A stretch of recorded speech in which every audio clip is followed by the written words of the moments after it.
Good evening and welcome to TV47 Prime. We start off with the Vocal Africa is once again demanding action, not just words from the police. The human rights organization has welcomed the Inspector General Douglas Kanja's admission that officers will carry their own cross over deaths in custody, but warns that statement means nothing without follow-through. Faith Wangari has more.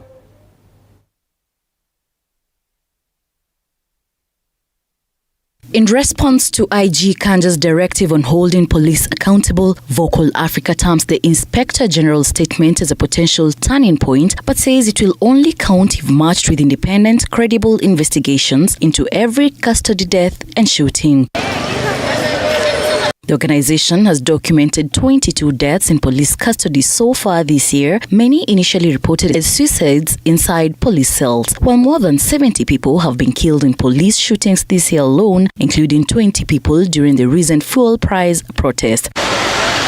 The Inspector General of Police Douglas Kanja has ordered the immediate interdiction of 3 officers whenever a suspect dies while in police custody, amid growing concern over deaths in police cells. Any death occurring in police cells,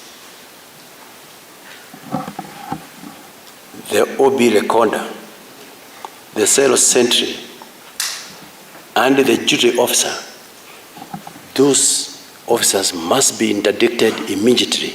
The top cop said the rising number of deaths in custody is a matter of concern and called for greater accountability among officers responsible for detainees. The officers must be reminded that they must at all times operate within the framework of the law. Vocal Africa is now demanding that the Independent Policing Oversight Authority (IPOA) move faster and communicate better with grieving families still waiting for answers. Around-the-clock CCTV cameras in every police cell in the country with safeguards to stop officers from tampering with footage, and station commanders must also answer where evidence shows failures of supervision or attempts to cover up wrongdoing. Vocal Africa says the Inspector General has finally acknowledged the problem. The question now, they say, is whether that acknowledgement will translate into prosecutions or simply more words. Faith Wangari, TV47. Still on matters regarding our police, the family of 21-year-old Eric Mwiruri is demanding justice and accountability after their son was allegedly shot by police officers in Githurai 44. The family says Eric pleaded for his life before he was shot 3 times, as the postmortem examination that was scheduled for today was postponed to Monday. Sally Davida reports. The family of Eric Mwiruri alleges that after he was shot, his body was dragged through mud in an attempt to link him to robbery. The family also says police stations in Githurai 44 and Kasarani refused to provide an OB number regarding the incident. Eric si mwizi. Eric haguzangi kitu ya mtu. Na Eric hata apate kitu yako chini, afadhali hata aulizie wenye wako karibu hii kitu ni ya nani, lakini haezi chukua kitu ya mtu. Sasa vile ni mamake alinielezea story, akaniambia ati alishutiwa akaekelewa vitu za wizi. Wakakataa. Hawanipei kitu chochote. Si unasikia hospitali aliniambia nilikuwa napiga duru. Nikamuuliza, yani nikuulize wewe ulikuwa unataka nikuje nicheke? Juu mtoto wangu ameuriwa. Akaniambia sawa, kutoka mimi siwezi kukusaidia. Eda kwa DCI. The family is now calling for a thorough investigation to ensure justice is served and all those found to have been involved in his death are held accountable. Stifofira alikuja tu akimemshoot. Alipiga mikono juu, akamuuliza acha kuniua, nimefanya nini? Nikamwambia muniue, iteni mama yangu. Huyo Stifo hakusikia wakiwa na deno. Nikumuua tu, walimuua. Today, Eric's family arrived at the city mortuary for his post-mortem examination, but the examination that had been scheduled today was postponed to Monday. The family is now awaiting the examination, with an X-ray expected to be conducted beforehand to help establish whether there are bullets or any bullets fragments lodged in the body. Tunashughulikia maneno ya postmortem, lakini haijafanyika kwa sasa. Sababu daktari amesema itabidi ifanyike on Monday sababu ameangalia mwili akaona ni bullets amepigwa nayo, so anasema lazima mwili ifanywe x-ray. Meanwhile, Vocal Africa has pledged to stand with Eric's family in following up on this case and advocating for their rights. Sally Davida, TV47. Thank you so much, Sally Davida, for that update. Now, tonight, President William Ruto has, for the second day running, sustained his attacks against his predecessor, Uhuru Kenyatta, accusing him of sponsoring the opposition to challenge him in next year's general election. The president, who spoke in Bungoma County, was, however, countered by opposition leaders Rigathi Gachagua and Kalonzo Musyoka, who defended Kenyatta and told President Ruto to stop using the former president as a scapegoat for the challenges facing his administration. Apollo Kamau reports. For the second day running, President William Ruto intensified his attacks against his predecessor, former President Uhuru Kenyatta, accusing him of sponsoring and using the opposition as a political puppet. Mnajua kwa nini hawana mpango? Mnajua kwa nini? Niwaambie sababu, kwa sababu hawana mpango. Wale jamaa wako na sponsor. Sponsor mwenyewe hajawapatia syllabus. Sasa ametuma tu hawa, na sasa ndio unaona wanahangaika hapa. Kwa sababu sponsor mwenyewe alishindwa kufanya ile mimi nimefanya.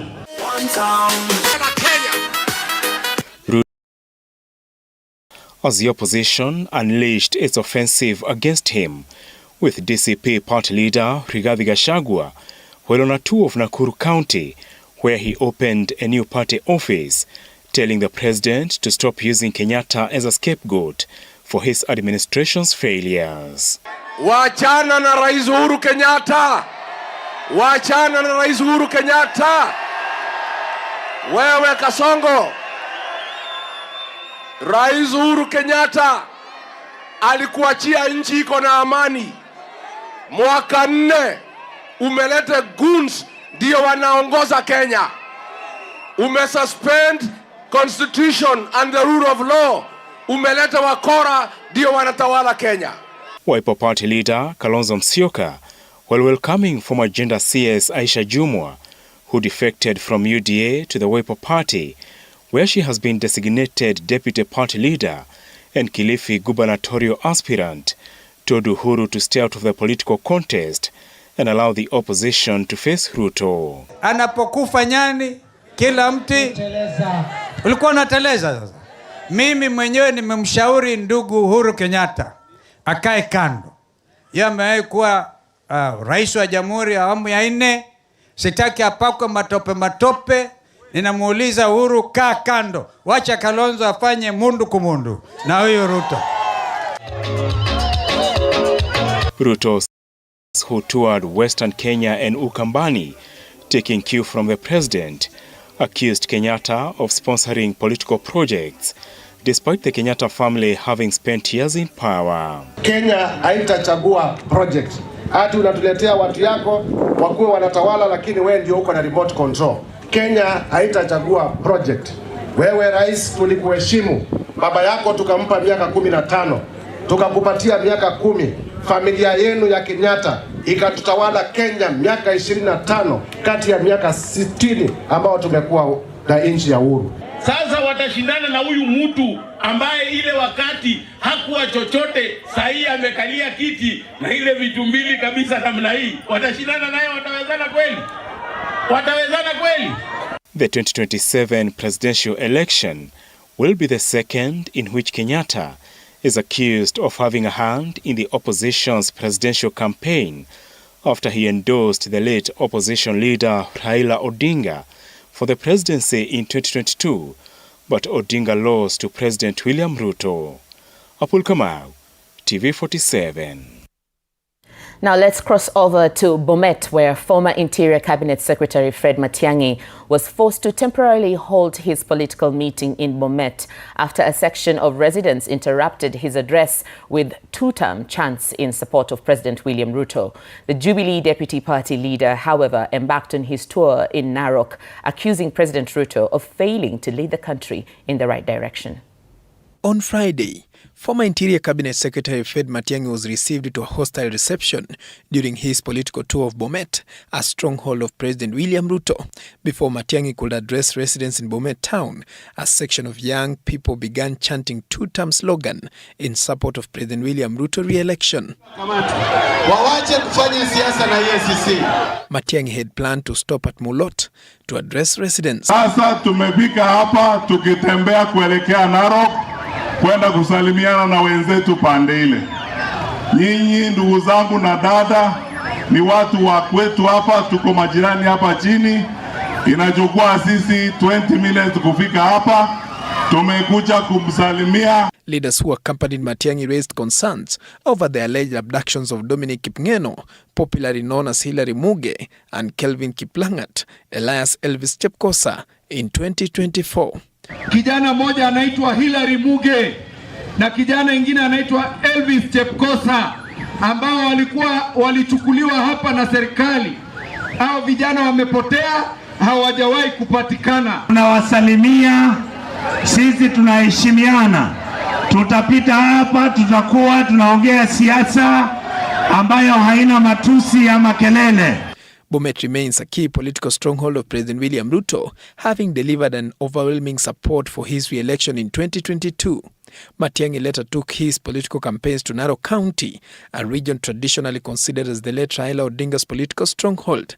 The former CS called out President William Ruto over what he termed as failures in the Social Health Authority SHA and education systems in the country. Ulikuwa wapi wakati Uhuru alishindwa kazi? Sababu nasema Uhuru hakufaulu kuleta elimu, hakufaulu kuleta sijui nini, hakufaulu. Ulikuwa wapi wakati huo? Na kama uliona hii ni serikali ambayo haifaulu kuleta kitu, mbona ulikaa miaka 10, mbona hukutoka? Matiang'i was accompanied by a host of leaders drawn from Narok County, including Jubilee Party Secretary General Moitalelo Lekenta, among others. Paul Kirobi, TV47. Thank you so much, Paul Kirobi, for that. Now, still on matters politics, broad-based government-allied leaders have criticized former Deputy President Rigathi Gachagua, accusing him of promoting ethnic politics and divisive rhetoric. Speaking in Arabal, Baringo South constituency, Senate Majority Leader Aaron Cheriot, Suna East MP Junet Mohammed, and other leaders urged Kenyans to reject tribal politics and instead focus on development, job creation, and national unity. The leaders also called for peaceful political engagement as the country heads towards the 2027 general election. Yeye alikuwa anasema tufanye maendeleo pahali penye ipigwa kura peke yake. Na sisi tukasimama tukamwambia hatuwezi kufika Singapore tukiwa tunafanya ile siasa ya zamani ya kubagua Wakenya wengine. Tutachagua mtu kulingana na ile maendeleo, ile development amefanya. Si kila saa ni mambo ya ukabila. Si kila saa usiguze mlima. Si kila saa sijui jamii yetu. Si kila saa sehemu fulani. Sasa juu ya hiyo tunataka kuiga na kufanya mfano ya hapa Arabal Kenya nzima. Wakenya ambao wanakaa pamoja, wanaishi pamoja bila ubaguzi, bila ukabila, bila uchochezi. Na mwaka huu inakuja, uchaguzi hii inakuja ya 2027. Ndio uchaguzi ya kumaliza ukabila hapa nchi ya Kenya. Here's to a concerning matter. The Pharmacy and Poisons Board has raised an alarm of a falsified batch of Postina 2 emergency contraceptive pills circulating in Kenya. The regulator says fake pills could pose serious health risks and may fail to provide the intended contraceptive effect. Susan Locho now reports on that story. The Pharmacy and Poisons Board has identified Linovogestrel 0.75 milligram tablets, batch number T34197R, as falsified products being sold as genuine Postino 2. The board warns that the pills could contain the wrong amount of the active ingredient, no active ingredient at all, harmful contaminants or undeclared substances. The falsified batch was detected through the regulator's post-market surveillance activities. A comparison with genuine Postino 2 revealed several differences, including the method used to print the batch number, errors on the patient information leaflet, and difference in the way the carton is sealed. It has also been noted that the orange color on the packaging is more intense than that of a genuine product, while the font on the logo revealed after scratching the authentication panel also differs. The regulatory says these differences confirm the batch T34197R was not manufactured or released as a genuine Postino 2 product. 2 people have already been arrested after being found in possession of the falsified pills as multi-agency investigations continue to establish their source, point of entry, and the distribution network. The board is urging healthcare professionals to verify the authenticity of their stocks before dispensing and quarantine any suspected falsified products. Pharmacies, hospitals, distributors, and members of the public have also been urged to immediately report any encounter with the affected batch as investigations continue. Susan Locho for TV47, Nairobi. On one hand, we're dealing with falsified Postino 2 pills. On the other, Kenya is facing a shortage of family planning commodities like condoms, injectables, and oral pills, a situation largely attributed to lack of funding. The Ministry of Health says the country needs about 38 billion Kenya shillings are needed annually to enhance the supply of family planning commodities, but only 250 million of the amount of the Kenya shilling of 500 billion Kenya shillings allocated has been availed by the government to KEMSA, a shortfall which they seek to seal as the procurement process continues. Elizabeth Ateno with more details on that. At the Shauri Moyo Social Hall in Nairobi, hundreds of young women from Nairobi's informal settlements are glued to their seats. Their shoulders roll forward and spines curve towards the front, their eyes locked onto the speakers who are leading a session on sexual and reproductive health. This session is not only informative but timely. It comes at a time when Kenya is grappling with a shortage of family planning commodities. Irene Areo from Kibra informs us that the commodities are available but the options are limited. After every 3 months nikienda, mi upata iyo depo. Hakuna siku nimeenda nikaambiwa hakuna. Maybe tu niseme ukienda pale kuna line itabidi ungoje vitu kaa hizo tu. Challenge nyingine ni pia kuzipata. Unaenda kwa usiwa na kuambia hii hakuna, unaweza tumia hii. Na maybe wewe unataka wanakuforce utumie kitu yenye huko unataka. In Nairobi's informal settlements like Mukuru kwa Njenga and Kibra, family planning is not just a pregnancy prevention strategy, but a source of hope for a brighter future for these young women who feel like their economic, mental, and physical moment is wrong to have more children. They, however, decry lack of youth-friendly services when they visit health facilities for family planning services. Like mimi niko na mwili ndogo, kuna mwingine ashaniuliza hiyo family planning unataka uweke wapi. So this facility wanafaa pia watuelewe, ni right yetu pia ku access hizo family planning. Tukikuja hapo watuweke hizo family planning. In Kenya, 46% of women who take up family planning do not want more children, while 30% are doing so to delay the next pregnancy. Data fully backed by Alice Magara, the facility in charge for Kaloleni Dispensary in Nairobi County. We have a very high rise of modern contraceptives in our facilities. Now we are embracing long-term methods, especially for young mothers who wish to have a bright future together with their children as for who they have now.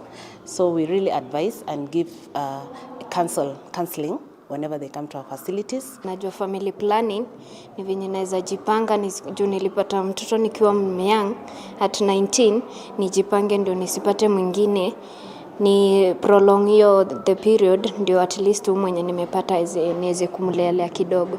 According to the United Nations Population Fund, UNFPA, This year alone, more than 1 million women risk having unintended pregnancies. Over 200,000 more might as well decide to procure an abortion, and approximately 4,000 other women will die from maternal-related complications if the shortage of contraceptives being witnessed in the country persists. I will call family planning as a vaccine towards preventing maternal mortality, because it supports issues around healthy timing and spacing of newborn.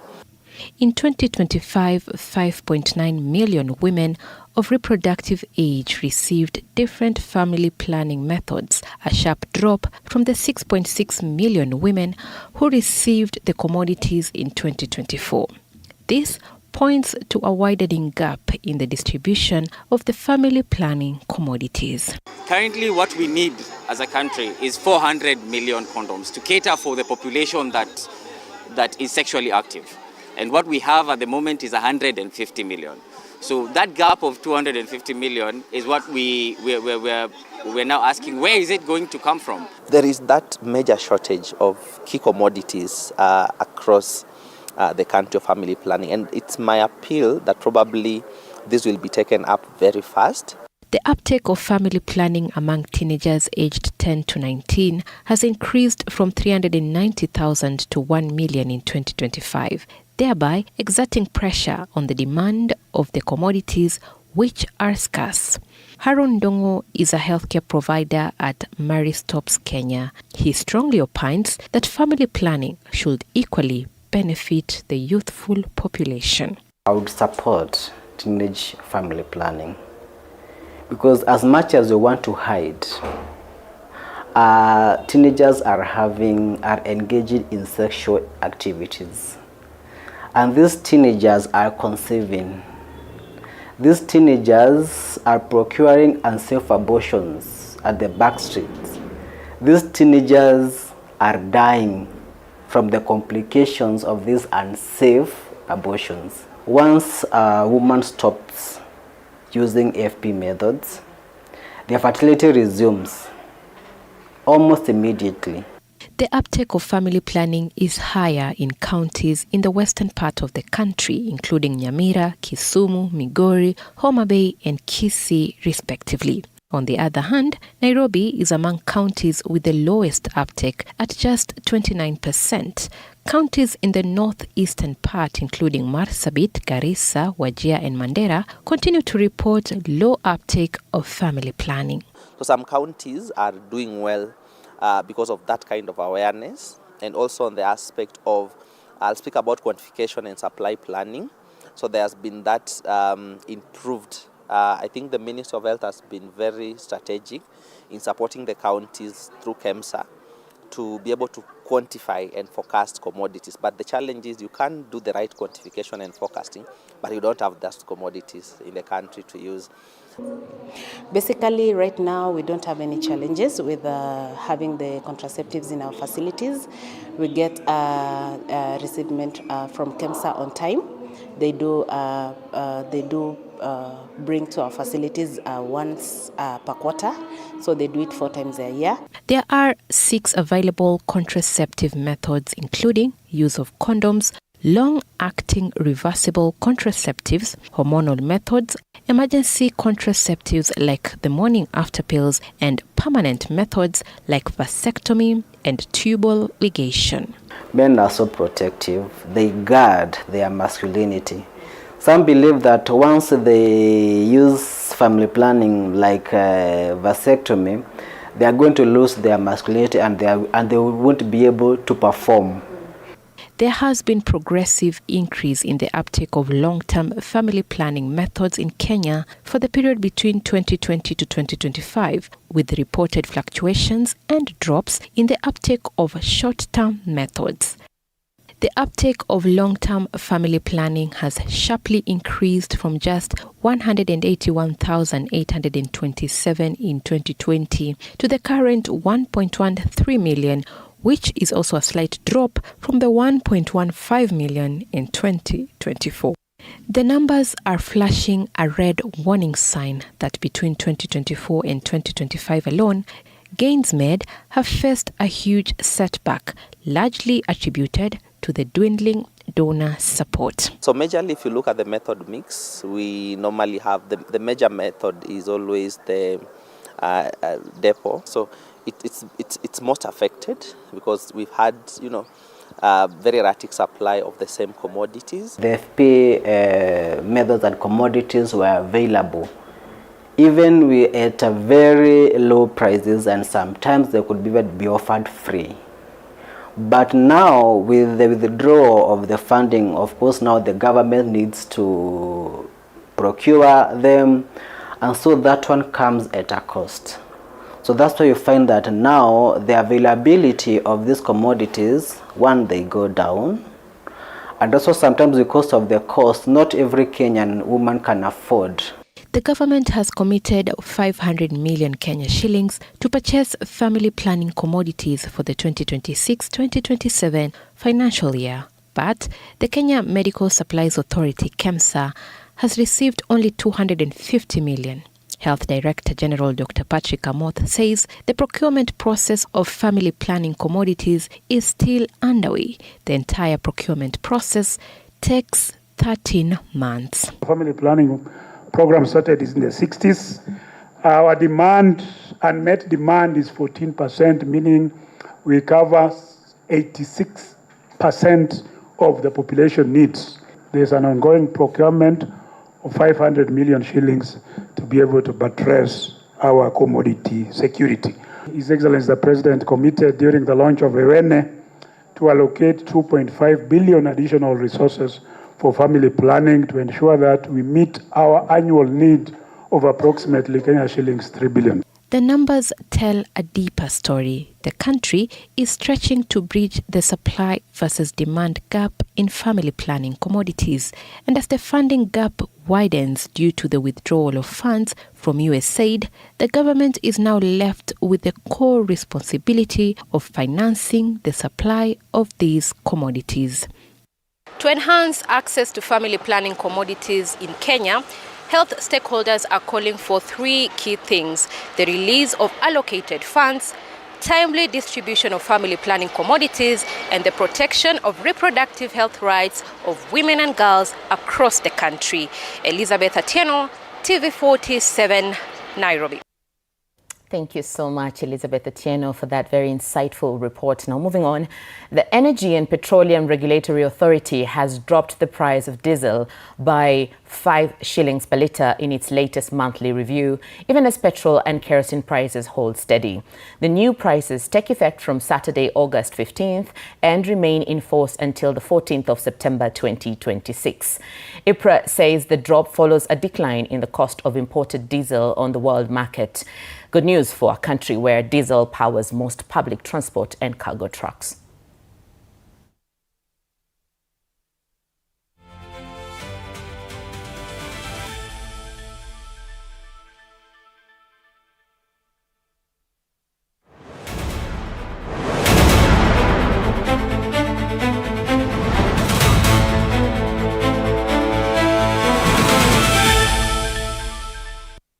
Now, let's talk business.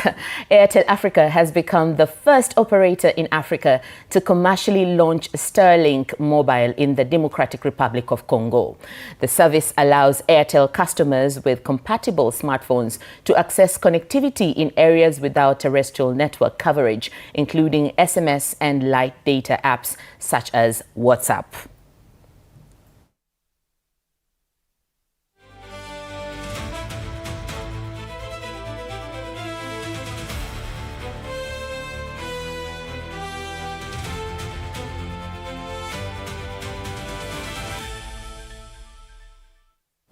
And in matters agriculture, the Agriculture CS Mutahi Kagwe has directed tea factories to reject green leaf that does not meet the 2 leaves and a bud standard.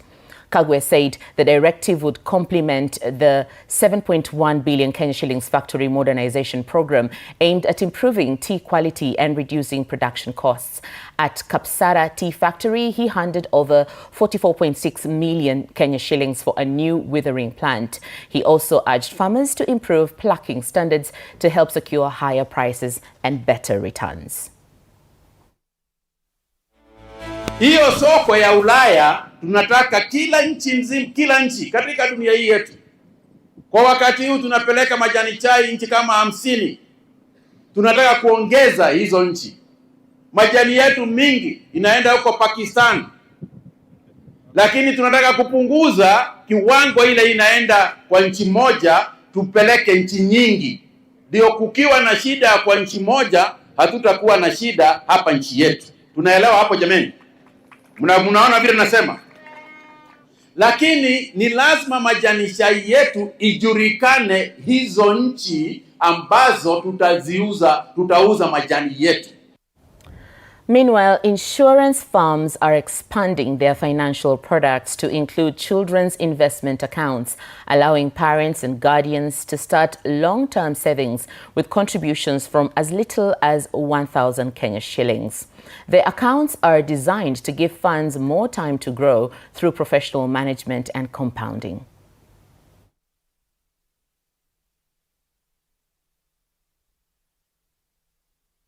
This product is very timely, and for us, just going with our vision to ensure as many people as possible are able to start the investing journey. And why it is very important to us is that we want a movement where children start to invest when they are very young and early enough. It's been an 8-month-old journey, and the idea was born last year in December. Towards the end of the year, of course, we get access to data. We look at the penetration of insurance, penetration of investments, and we realize that over the years, penetration has never really gone up. And then we went back and asked ourselves, what is the root cause analysis for this?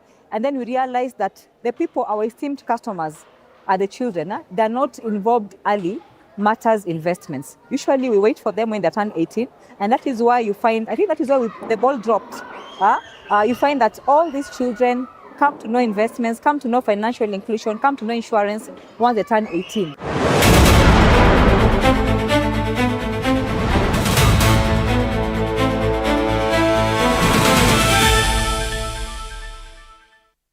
Now let's get sporty. Team Kenya's junior athletes received a heroic welcome back home after a remarkable outing at the World Athletics Under-20 Championships in Oregon, USA. The Rising Stars returned with an impressive haul of 11 medals, 4 gold, 3 silver and 4 bronze, reaffirming Kenya's dominance on the global athletics stage. Parents, Athletics Kenya officials and government representatives turned up in large numbers at Jomo Kenyatta International Airport to celebrate the young athletes who are now being tipped as the next generation of Kenyan athletics stars. National Olympic Committee of Kenya Secretary General Shadrack Maluki has urged Kenyans to continue supporting the rising talent, saying the promising performances signal a bright future as the country begins its journey towards the 2028 Los Angeles Olympics. Tunataka tufuate footsteps kwa ya wale wenye wamekimbia smart. Tunawa promise tutakimbia smart, tuonyeshe nchi yetu vizuri. There is no lack of talent in this country. We cannot just be relying on one discipline. We want to go wide and we want to cast our net wide. So we want to make sure that in 2028 we are not going to play a second fiddle, and we have started also planning now, not only in athletics, but all other major federations that will be competing during LA Olympics. We are a very patriarchal community where the girl child has been left behind for a very long time, but here we are seeing the potential of the girl child is limitless, and so is for the boy child. You know, we are seeing a diversification of fields that have been monopolized for quite a while, and I'm so happy that the Athletics Kenya has given an opportunity to athletes from different communities. We have seen many of them here today. We have celebrated them from different communities, and it means that the field is now, the track is open for anyone to soar, and I'm so happy. Being the youth senator, I couldn't miss rather than being here tonight. The people of Kajiado, the minority, they can also break the banks and move forward in terms of athletes. And the youth who are under 20, we continue to urge them as leaders to make sure that they break this kind of banks so that the rest can be able to follow such kind of examples. That's a very lovely news. It's exciting to see our young athletes back, and the world must be ready to see some dust in 2028 in Los Angeles. Moving on, Cameroonian football fans in Yaoundé. 8:30 p.m. Good morning. You have my rent? Leo jioni kama tutakuwa tumelipa rent, nauza hii simu yako. Hamna pesa. I need 3 G's to make my nails today. Sasa hivi natuhusu aje? Can I order now? Do you ship? Can I get blinking ones? Mimi nilikuwa na trade. Nimewekelea kitele yangu. Kitele yangu na trade. Ikikunywa maji. Oh my God. He left me. Nitumie ni line. Uko nje kuna wifi. Why? Hi-fi? Wait, so what do we call this dish again? I have no idea. The cucumbers are there specifically for my beauty routine. Tamulini kero umeka kwa beauty product. Na ameenda. Tunafaa tukuwe na logo yetu. Like, si ni brand already. We won't entertain divas. No. I'm not dealing with a man child. Amazing. Nishapenda hii energy. And the Nairobi Hospital successfully hosted the Children's Charity Heart Fund Golf Tournament 2026 at Karen Country Club, bringing together corporate partners, golfers, healthcare leaders, and other stakeholders in support of children's heart healthcare. The event combined a day of competitive golf with a strong message of philanthropy, partnership, and community impact, as participants rallied behind efforts to improve access to specialized cardiac care for children in need. Organizers noted that the funds raised will go towards supporting healthcare initiatives under the Children's Charity Heart Fund, reinforcing the hospital's broader mission of delivering compassionate and accessible care to vulnerable children across the country. And this is, I think, the 4th year that we are doing this. We have a number of cases of children who are born with congenital heart disease, and most of them, you can imagine, they cannot afford the kind of care they need. So we come in as a hospital to try and bridge that gap and try and, take care of them without anybody paying any money. Nairobi Hospital has been partnering with so many people so that they help us to be able to sponsor these kids. They come to the hospital, they are taken care of free of charge through the charity and the money that we collect from this event that we always organize every year. We don't just turn them away, we screen, and where we find that the treatment deserves the kind of specialized treatment at the Nairobi Hospital, we go ahead to treat them, and now that is now where we use the fund from the proceeds of such golf charity that we are having today to actually pay for them. The funds raised towards this activity go towards children who cannot afford surgeries. We call them congenital heart diseases. And we do surgeries every year to help these children who are not able to afford. So it's just a way of giving back to the community. Funds for children with heart conditions that we are able to support them to have successful surgeries. You see, when a child is born, many times people celebrate, but rarely there is those 3% of these neonates who have congenital heart diseases. And if we don't help them, they will not be productive, they will not have a normal life, and they cannot be able to be free to be productive to the country. Sports and health go hand in hand. Meanwhile, Al Shifa FC are the champions of Sisi Nidola Cup after defeating Green Eagles 2-1 in the finals played at the Mombasa Sports Club. Lawrence Dadi and Mohamed Juma scored in the 25th and 50th minutes respectively to give the champions a 2-goal advantage before Swale Yanga from the spot in the 75th minute. The winner of the match has bagged home 1 million Kenya shillings, with the second place bagging home 500,000. Azam from Kwale settling for the 3rd place. The tournament objectives is to nurture football talents.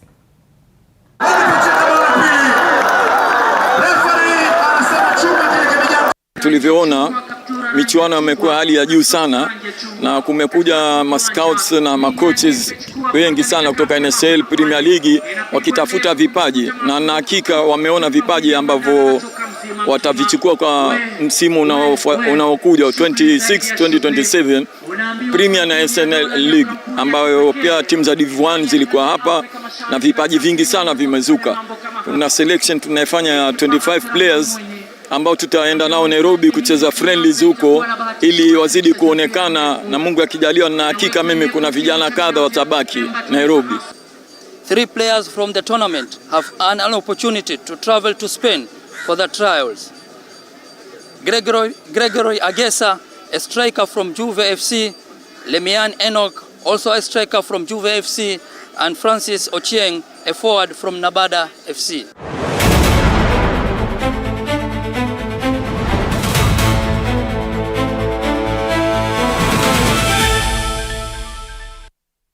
Sports, you definitely have to take a chill pill and cool down. So we're going to go for a short commercial break, but we'll be right back. Don't worry, because Willis, the words master, will be here to teach us some pronunciation. And also later, after this break, we are going to have a very intimate conversation. You'll see what I did there. See you later.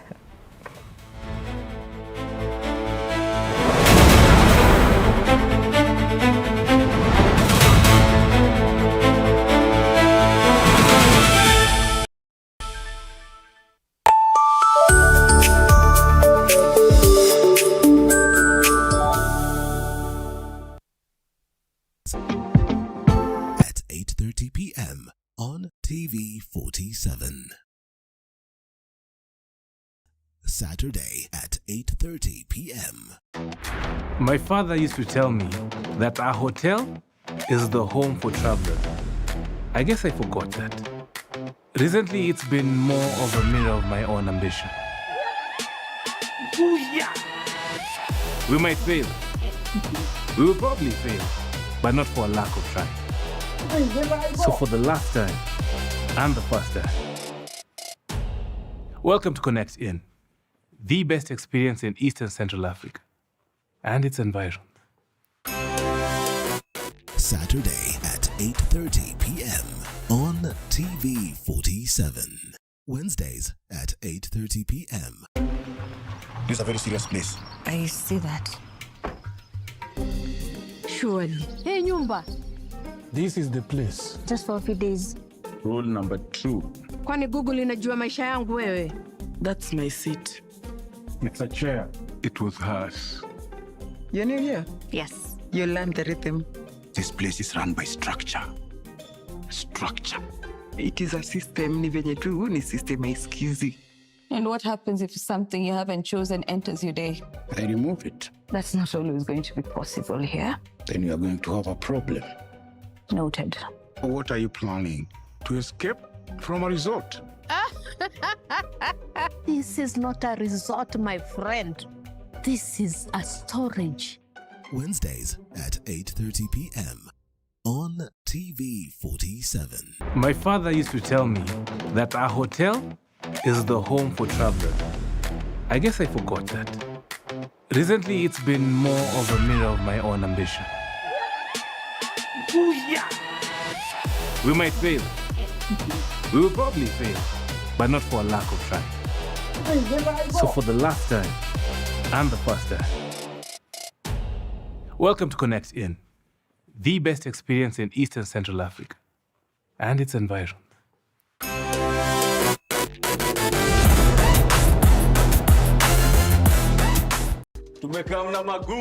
Every Sunday afternoon, it's the ultimate omnibus. All your favorite shows, back to back, all in one place. Hapo sasa, eh? From the laughs of Nimai Guy, but Baby, don't argue about Mwangizi. Mwangizi, calm down. to the conversations on Vuta Stool. Mama alikuwa ready kukopa. Unasema nilikuwa shakula rehearsal proper. Rehearsal. The drama of House Number 9. Okay, let's go down. Down. No, so venye unafanya. And the connections at Connect In. You're selling fear at my lobby. What is demanding? Dream big with a bedsitter and a dream. Tutumie ni lion. Tap. Are you begging on the internet? And speak your mind.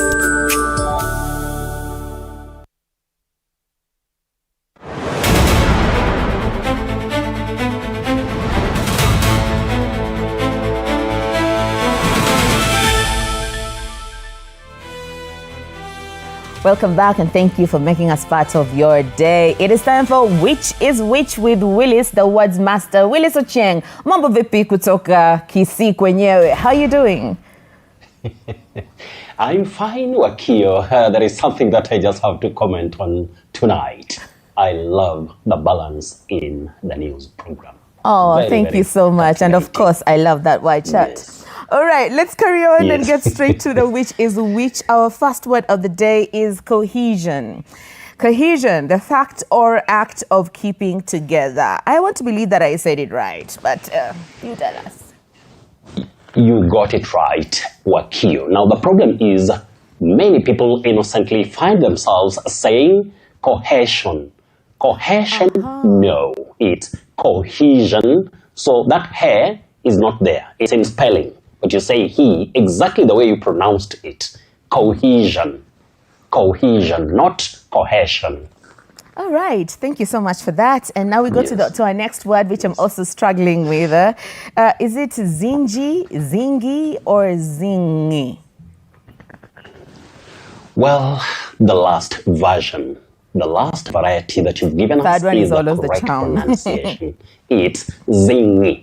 Zingi. In fact, the word comes from zing, which is imitative, and you say ni, zingi. Now, zingi, I think somebody might find himself or herself saying zingi when they think about the word stingy. But this one has no sound nj. You say that is zingi, zingi, the way you said it in the last trial. Yeah, these English words are very confusing. The last try. Yeah, thank you so much, Willis, because they are very confusing. Now, this next word is a verb, to speak loudly and angrily while criticizing or persuading somebody to do something. Which is this word? It's H-A-R-A-N-G-U-E. That is a very tricky word, which is perhaps of Germanic origin, and you say to harangue. To harangue. To harangue you, to harangue, no. To harangue, rang. That is the way to go. But sometimes certain pronunciations, because of that lack of proper guidance at the right time or at the right age, we find ourselves sometimes guessing certain pronunciations innocently. But the correct pronunciation for this word is harangue. Harangue. Take us to the collection of the week, please. Well, for collections of the week, dear viewers, it's your time now to take a keen look at our screen. And the first word is a noun, which is from the verb presume. Presume. But now the noun form, you say presumption.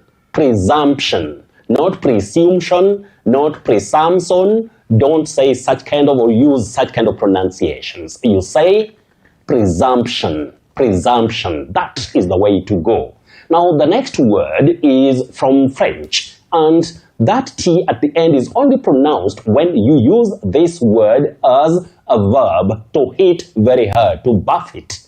Buffet. But when you talk about the noun form, that is buffet. Buffet. When you talk about a meal that people serve, themselves to, you say buffet. Don't say buffet. Buffet? No. Buffet. Now, the third one on our screen, dear viewers, many people innocently say adhere or adhere. Please don't use that sound the. Adhere, no. Adhere, no. You simply say adhere, to adhere to something. Now, the last one on the screen, you say kinetic energy. You can also say ki. So chi and ki are acceptable as alternatives. Kinetic energy or kinetic energy. Otherwise, agi amkoa, you say genre. Genre. Stephen Sibur, you say opined. Opined. Naikumweku, Swale Mchafuo, Kate Meli Chepko, Stakers Haron, Ogorex Wood, Nyapap Ndege. Nyapap Ndege. I think this must be somebody from the Luoland or Luo, area. Nyapap Ndege. Would Nyapap Ndege, you say exactly what you had indicated there. Then George T. Diano or Diano, if you like, please Keep it up because we love you so much as you watch TV47 every Friday, and those who love good English for serious communication. But dear viewers, that time when you listen to what people say in testing their tongues is just with us now. So, can you take a listen in? My name is Ochieng Akleis. As you know, Luos, we are heroes. Akleis, the word Akleis, you can only find it in Lowland. So this word is pronounced as statue Q. Statue Q. Yes. Statue Q. Yeah? Static, kitu kama hiyo. Static. Static. Static. Hello guys, this is Zion Man. We are in Kisumu City. We are known as the learned people. The word of today, this is just a statue cure. These are statue cure. Yeah, that's how I can pronounce it.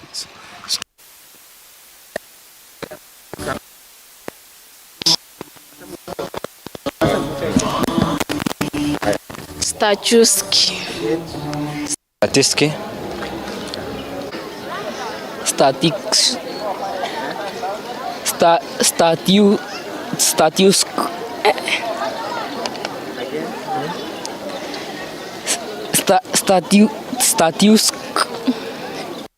Q. Status. By the status Q. Status Q. Status Q. Sijui labda status. Mtu wako in a line. State Q. Statuesque. Inamaanisha, for example, I can say I'm a statuesque lady. I'm attractively short, well proportioned, gracefully, dignified. Yani niko na shape. Well, dear viewers, they have really tried. But as I always say, nobody can be totally, okay with everything, or nobody can be perfect or spotless. They have really tried, including the brother from, I think, Kisumu, who said they are very learned. But unfortunately, he didn't get it right. That is very normal. Don't worry about that. Now, this word is an adjective, and it means tall and beautiful in an impressive way, or connected with a statue. So, the correct pronunciation is statuesque. Statuesque. A bit tricky because almost everybody who tried didn't get it right. But you say statuesque. Can you try at home? Good. Statuesque. Just like the word picturesque. Picturesque. Not picturesque. You say picturesque. This one, statuesque. Otherwise, let's now move to confusing words. R-A-C-E-D. You say raised. Raised. With a sound S, what we call the unvoiced sound S. Raised. He raised to the finishing line. Then the second one. Don't say raised. He raised me well. No. Say raised. Raised. With that voiced sound Z for the letter S in that word. Raised well. Was raised well. Raised the flag. So you get the difference. The first one, raised. The second one, raised. That is the way to go. Now, the surprise word for tonight, only on TV47. Now, that word, many people use it. When you talk about that bird, don't say pigeon. Pigeon, no. You say pigeon. Pigeon. That is the correct pronunciation. Just like when you're talking about a variety of a language, like when you talk of the Nigerian pidgin, but this one also for the bird, you say pigeon, not pigeon. Just check it and you'll get the surprise. Now, when you have any word throughout the week, just remember TV47 every Friday night gives you that chance for you to learn correct pronunciations for clear and effective delivery of intended messages when you are speaking English. Now, just use @WillisOchieng1, @WillisOchieng1 on X, and you can also use @TV47 Digital. Otherwise, I now take you back to Wakio. And in Nairobi, they always do the great work, which I always give a special salute. Back to you, Wakio. Right back at you. Thank you so much, Phyllis, and I'll see you next week on Friday. Now, let's move on to our second segment here. And if you've ever wondered how the intimate scenes are actually curated or choreographed or created within the film or TV sets, well, you don't need to wonder anymore, because today we are having in studio a film director and producer who's actually worked in shows that have really pushed the envelope. So we're going to be discussing that right here. So welcome with me in the studio, Grace Kahaki of Insignia. Karibu sana, Grace Kahaki. Asante. Super director, super producer. Thank we are so blessed to have you here with us. And today we're talking matters intimacy. Yes. There has been a buzz around creating content safely, so that the actors feel they are comfortable to be able to express themselves in certain scenes. Because Kitambo, we didn't even have kissing scenes. Very true. Sahi, Zengine, it almost feel like they're adult content. But the whole intimacy coordinating is not just about sex scenes. It's also about, rage and anger and grief and loss and all that. And you'll be taking us through it. Yeah. So maybe let's start there. What is this intimacy coordinating? What is it? So I think just to put it simply, intimacy coordinators are people who have been trained, have gone through the training process to make sure that actors especially are communicated with in a very clear language of how a scene will be executed by the director, a very intimate scene. And exactly what you said, it's not just for example, a passionate scene, a kissing scene, etc. It's the scenes that have to do with emotions, exactly rage or anything like that. How will the actor be in an environment where they feel safe enough, and will they feel comfortable enough, and have they been communicated everything that will be performed during that scene and everything that is expected of the actor by the director, and have they consented to what the director has said that they want to execute clearly. Yeah. So does this stop with the actors? Because there's so many players within a set. We have crew members who are actually going to be watching that intimate scene, which can also be triggers for them. There's also our audiences who are actually going to watch this scene. Where does that coordination stop? And so it begins with the actor. Yes. But where does it stop? And is there room for it to expand to other networks? For instance, if an actor has a spouse and they need to deal with that after their set, how are they prepared for that? Maybe take us through that. For example, if an actor has a spouse, how are they prepared for that? Yes. Okay. I think obviously, so before before any scene, and we're talking about, for example, a scene that maybe is about a kind of violence, let's say it's sexual violence, right? An assault scene, kind of a scene. So the director needs to communicate clearly what exactly will happen in that scene. Why is that scene important? First of all, we must establish that, because let's not just have, just scenes that serve no purpose. Correct. I strongly believe in that as a director. I think if you're going to have, even a scene that is about just intimacy, it needs to serve a purpose. So it needs to communicate, why are we doing this scene? What do we want to achieve? For you, example, if you're after you're done with the scene, you will be debriefed, right? So you will be debriefed, and even before the scene, you need to establish what your boundaries are. If you're the actor, for example, you need to establish to us what your boundaries are. For example, maybe if you're sensitive about, a scar that you have maybe on your shoulder and you don't want it to be seen on camera, that it's very personal to you, you need to communicate that. For example, like maybe you don't like to be touched by your scene partner, maybe on your back, you don't want that. You need to establish what your boundaries are. So that's the before. But now after that, you will be debriefed, and we need to understand, are you all right? Obviously not all right exactly, but I need to understand are you comfortable that everything that was communicated has been executed? Are you okay? Are you comfortable? And do you feel like you were taken through that scene safely and you are comfortable? And then you need to have communicated, obviously in a prior discussion, that you had, and that obviously the scene is an issue for your spouse.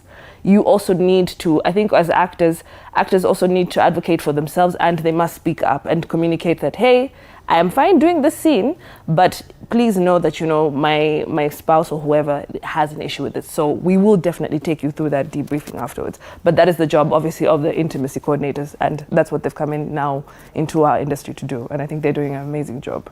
I want to circle back to that, but for now, I think just touch on where it stops, the coordinating. It starts with the actors.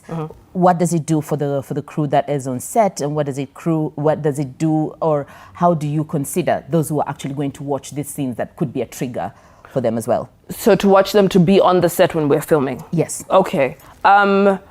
So before we even start filming, etc., for the producers, even the production managers, will have a briefing with the crew, and just in terms of conduct, especially, right, because you've been on sets, in terms of how to conduct themselves, in terms of behavior that is acceptable and unacceptable, etc., and also on my sets personally, you will be, you know what the show you're shooting is about. Like, nobody should go onto a shoot that, and they don't know what show they're shooting. So you need to know what show you're shooting, and if you have an issue, you will be told, hey, this is a show, and this is maybe a topic that might be triggering. So you should communicate that definitely with the people in charge. So now this is the producers, this is the assistant directors. You probably won't communicate it exactly with the director. So we will know that this person, for example, maybe if it's a PA, this scene is very personal for them, and they'd prefer to excuse themselves from the scene, and we will definitely consider that. And if they're not essential to when we're filming exactly that time, then they can be excused from the scene. But if for example it's the sound person, and I need the sound person on the set at that time, they definitely will be spoken to afterwards, and we'll check in with them and make sure that, hey, I know that was a hard scene and you did mention this. Obviously you won't pry. They will establish their boundaries. You won't pry exactly to say, why is this triggering for you, but I just need to make sure that you're okay. Yes. All right. And these actors, because as an actor you are... I love how you're speaking in the third person, like you're not an actor. Okay, go on. So, as actors, the responsibility of an actor is basically to live this character truthfully. Yes. I'm curious to know, the intimacy coordination, is it targeted to the actor or is it targeted to the character? It is targeted to the actor. Yes. So if the actor is demanding or not really demanding, but expressing themselves and saying they're uncomfortable with this, isn't that part of their responsibility when they're preparing themselves as actors to say, this is how much I can be able to give this character, and then to use their methodology of getting into the character and out of the character? So does this whole process also interfere in the creative process of an actor getting into a character? Yes, but I think that is...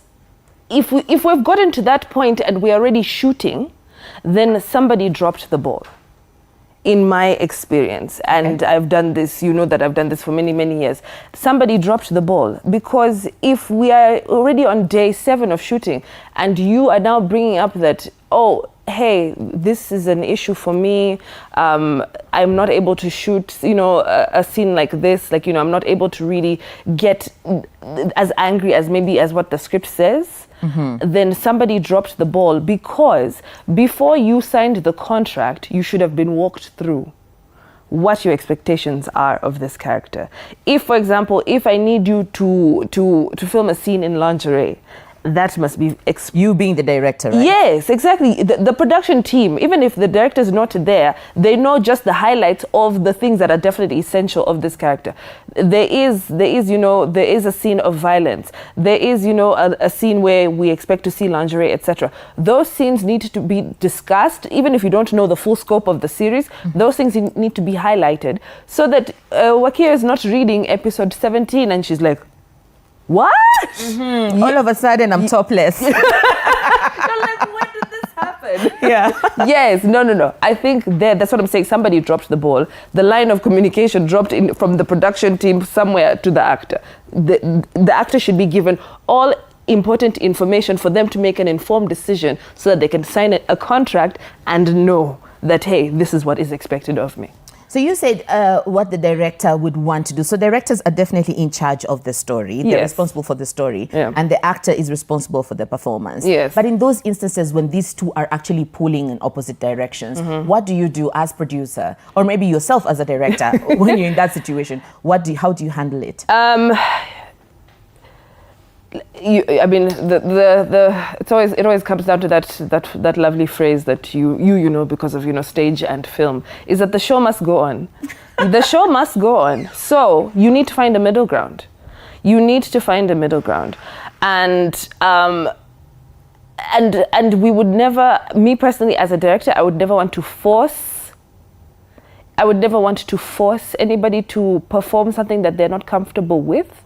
Because exactly what you said is we are looking for the truth. We are looking for a true performance. If I'm forcing a performance out of you, it is not true. It is not accurate. So I'm failing. So we need to find a middle ground and say, okay, so you're not comfortable with wearing red. What do we do? How do we find this, how do we find a way around it? Do we get you an orange dress? And are you fine that if in post I'm able to tweak this dress from orange to red? Is that okay?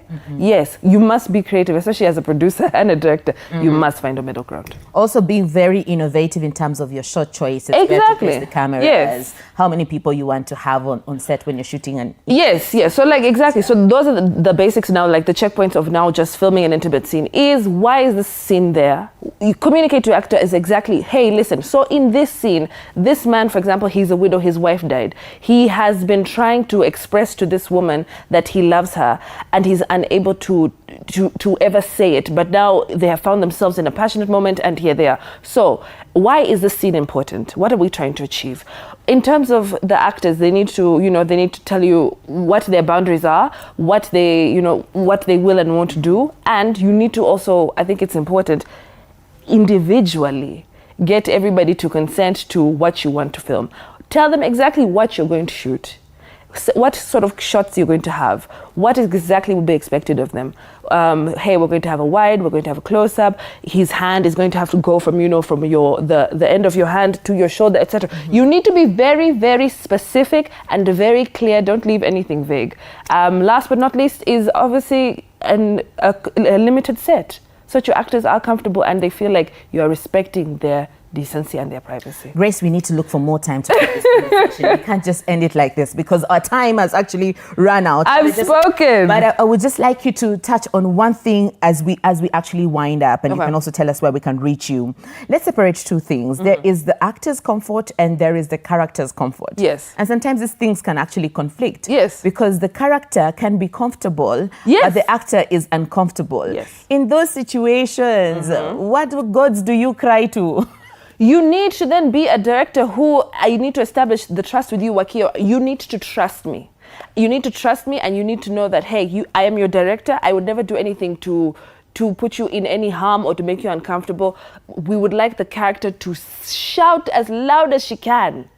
I need you to do this and trust me. So establish that trust with your actor. It's not an overnight process. It's a long process. You want to know how they can reach me? Is that what you're asking? I'm answering all your questions carefully. And my director is actually in my ear telling me, as your director, I will never do anything to harm you, but you need to close. So we're going to wrap this up. Thank you so much, Grace Kahake, I look forward to having you here one more time. Thank you. And I hope you've gotten a little bit of gist of what really happens behind the scenes. I know we haven't gotten right into the things, but we will actually have her back so that we can get into the nitty-gritties. From all of us here on TV47, we just want to wish you all a very good night. I'm Wakio Mzenge. Our sign language interpreter was Rhoda Nyamai. Good night, everybody. Thank you so much. That was